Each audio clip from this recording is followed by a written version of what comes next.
into something I know a lot of guys have probably wondered about. Yeah. How often should we be ejaculating? Yeah. And does it actually, like, affect our health? Right. We're going to be looking at research and expert opinions and even tackling some common myths. Yeah, for sure. So get this, there's this Harvard study that found a link between frequent ejaculation and lower prostate cancer risk. Interesting. But, like, we'll unpack why that might not be the whole story. Okay. And then what about blue balls? Oh, yeah.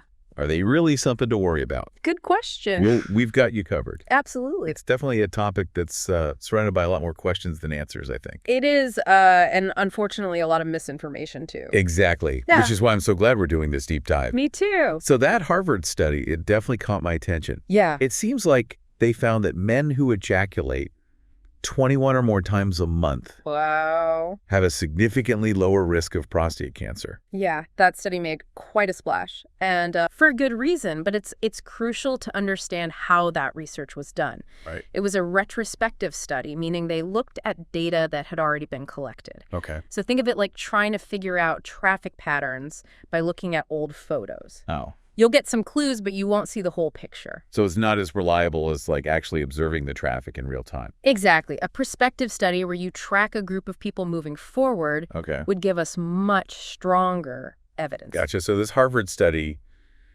it raises interesting questions, Uh-huh.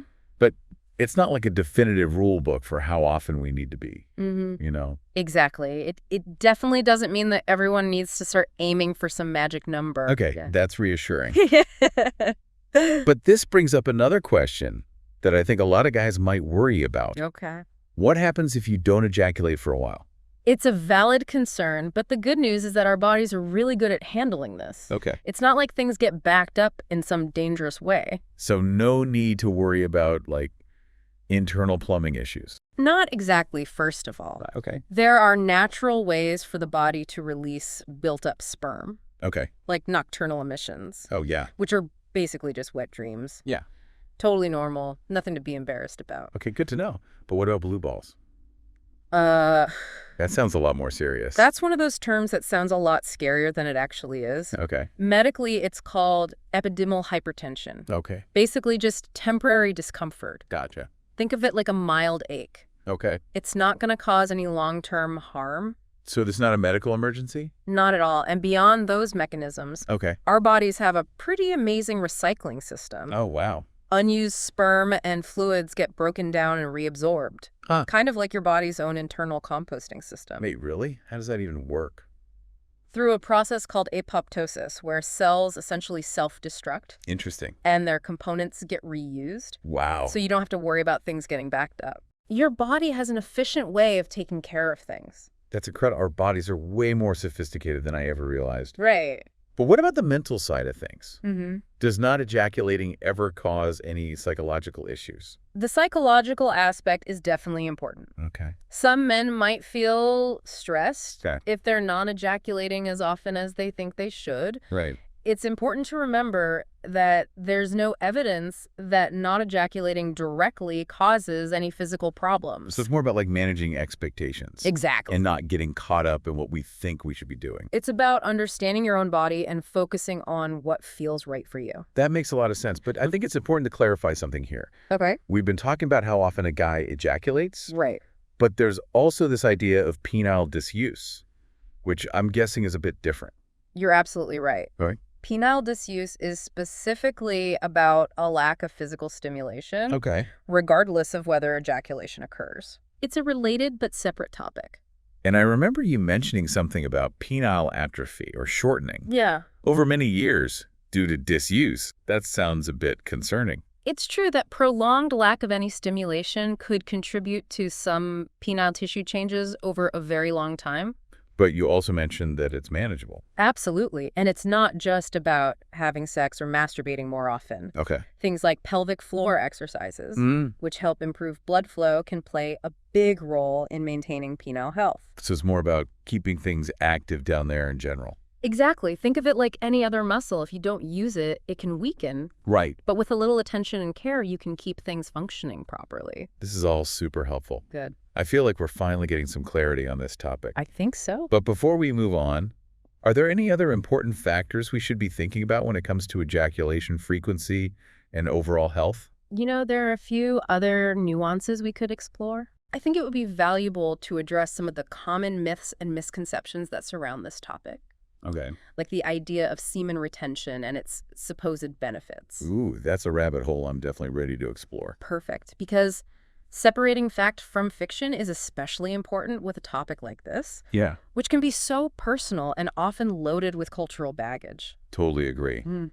Okay, I think we've laid a good foundation in this first part of our deep dive. Yeah. We talked about that Harvard study, the body's incredible ability to handle unused sperm, Hmm. and the importance of not getting too caught up in what we think we should be doing. For sure, we've only just scratched the surface. Stay tuned, everyone, because in our next segment, we're diving into those myths and misconceptions surrounding ejaculation. Yes. We'll separate the facts from the fiction and hopefully give you the knowledge you need to navigate this complex and often confusing topic. It's going to be enlightening, I promise. Welcome back to our deep dive into ejaculation and men's health. You ready to tackle some myths? Always up for some myth busting, especially with a topic like this. Where do we even begin? Let's start with one that's gotten pretty popular lately, Okay. semen retention. Okay. You've probably seen claims that it can boost energy, make you mentally sharper, even increase testosterone levels. Oh, yeah. I've definitely seen those floating around online. Sounds almost like a superpower. But I have a feeling it's not that simple. You got it. While Yeah. sexual energy is powerful, there's not much solid science backing up those big claims about semen retention. So no fountain of youth hidden down there. Afraid not. Some small studies have hinted at possible psychological benefits from abstaining for a while, I was like, like feeling more motivated or focused. Uh, But those effects are usually short-term, and it's tough to say they're only because of holding back semen. it's kind of like the placebo effect, right? Mm. If you believe something will make you feel better, you might actually feel a difference, even if nothing's really changed physically. Exactly. The mind is a powerful thing, and when it comes to testosterone specifically, the research is even less convincing. Testosterone levels naturally go up and down throughout the day, affected by things like age, sleep, exercise, and what you eat. There's just no strong evidence that holding back ejaculation will cause a major or lasting boost in testosterone. So it's not like we're stockpiling testosterone by not ejaculating. Nope. The body just doesn't work that way. It's Yeah. constantly producing and adjusting hormone levels. No need to hoard anything. Okay, so semen retention myth busted. Busted. What other misconceptions are out there that we should address? Another common one is that frequent ejaculation drains your body of vital nutrients, making you weaker or depleted. Yeah, I've heard that too. Like every ejaculation is some precious loss of life force. Right. But let's be realistic. The amount of fluid and nutrients you actually lose during ejaculation is tiny. We're talking about a teaspoon or two, mostly water, proteins, sugars, and tiny amounts of minerals. That's less than a sip of my morning smoothie. Exactly. Your body easily replenishes those through a balanced diet. You're far more likely to deplete yourself through bad eating habits than through any amount of, shall we say, enthusiastic activity. Say we can put that myth to rest as well. Yeah. No need to load up on protein shakes after every, well, yeah. Exactly. Eat a good diet and your body will take care of itself. This is so helpful. I mean, Yeah. it feels like we're finally dispelling all this misinformation and fear around this topic. It's about empowering ourselves with knowledge and understanding how our bodies actually work. Speaking of knowledge, those wet dreams we discussed earlier, Yeah. why does the body do that if it's so good at reabsorbing and recycling everything? That's a great question, and researchers are still trying to figure it out. There are a few theories, though. Ooh, I love a good scientific mystery. What are they thinking? One theory is that nocturnal emissions are the body's way of keeping sperm fresh and, let's say, ready for action. Okay. It's like a quality control system to make sure older sperm are replaced with newer, more viable ones. So it's like the body's own sperm optimization program. Precisely. Another theory is that wet dreams might help maintain the health of the reproductive system. Think of it like regularly clearing the pipes to prevent any blockages and ensure everything's running smoothly. That makes sense. I'm guessing hormones play a role in all of this too. Absolutely. Hormones are crucial for regulating sleep cycles, sexual arousal, and of course, ejaculation changes in hormones like testosterone and prolactin during sleep could be a reason for nocturnal emissions. Wow. It's amazing how interconnected everything is. Our hormones, our sleep, even our dreams are all linked to this system. It really is remarkable, and the more we learn about the human body, the more we realize just how much we still don't know. That's both exciting and humbling. Right, it feels like we've cleared up quite a few misconceptions about ejaculation and men's health, but I have a feeling there's still more to explore. You're absolutely right. We've focused on the physical and psychological side of things, but there's another key piece we need to consider. Okay. The social and cultural influences that shape how we view sexuality. Oh, yeah, the cultural context is so important. Yeah. I'm sure it plays a huge role in how we think about all of this. Absolutely. And I think it's a perfect segue into our next segment where we'll delve into those cultural and societal factors that influence our understanding of ejaculation, masculinity, and overall well-being. This is getting really interesting. Yeah. I'm ready to dive deeper. Stay tuned, folks. Things are about to get even more insightful. Welcome back to the deep dive, everyone. We're wrapping up our exploration of ejaculation and men's health. Yeah. And in this final segment, we're zooming out to look at the bigger picture. How culture and society shape our views on this topic. It's such an important part of the conversation. Yeah. You know, we don't experience our bodies in isolation. Right. Our beliefs and expectations are shaped by the world around us. Absolutely. And I'm guessing this is a topic that's especially loaded with cultural baggage, right? You're right. On the mark, sexuality is deeply personal and often taboo. How we talk about ejaculation, or even if we talk about it, is heavily influenced by cultural norms, religious beliefs, and societal expectations. For example, I've heard that in some cultures, frequent ejaculation is seen as a sign of virility and masculinity.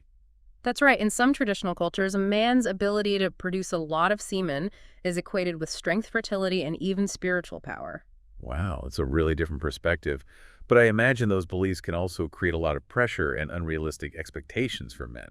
Absolutely. If a man feels like he constantly needs to prove his masculinity through frequent ejaculation, it can lead to anxiety, performance pressure, and even risky sexual behavior. It's like anything else in life. When we attach too much importance to one single aspect of ourselves, it can throw things out of balance. Precisely. And on the flip side, there are cultures where ejaculation is viewed with suspicion or even fear. Really, I've never heard of that.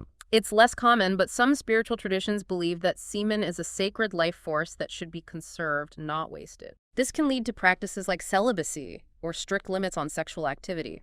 So the cultural pendulum can swing in both directions, from celebrating ejaculation to almost demonizing it.